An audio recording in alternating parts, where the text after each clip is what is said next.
Pertolongan pertama pada pasien open pneumotoraks dengan mencirikan adanya luka terbuka di bagian dada dengan menggunakan kaset 3 sisi seperti ini. Bisa digunakan tisu ataupun plastik agar udara tidak masuk ke dalam paru-paru agar paru-parunya tidak kolaps.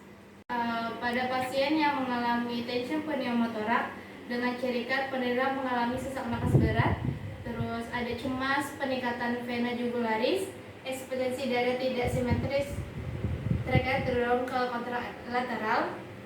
Kalau misalnya di auskultasi, suara bising paru pada hemotoraks yang terkena tidak terdengar, terus perkusinya suara hemotoraks yang terkena hipersonor, dan palpasi jika terjadi dengan fraktur di bagian toraks akan dirasakan adanya krepitasi. Ini penanganan di luar dengan menelpon ke rumah sakit. Kalau di rumah sakit biasanya kolaborasi dengan dokter dengan pemberian needle thoracocenteris.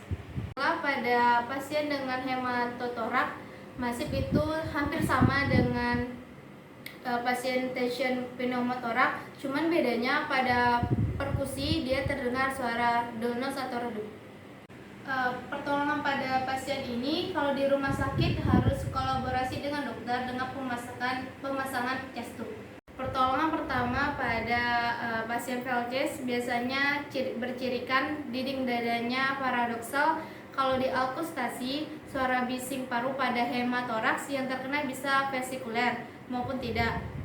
Dan pada saat diperkusi biasanya suara hemitoraks bisa normal, sonor ataupun tidak normal, atau misalnya bisa hipersonor atau danus juga.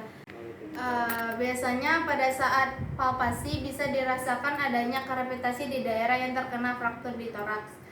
Untuk penanganan yang di rumah sakit biasanya diberikan oksigen dengan airway definitif ataupun misalnya bisa parah menggunakan ventilator atau Beckford mask. Infeksi biasanya penderita mengalami sesak napas atau cemas, pergerakan dinding dadanya paradoksal.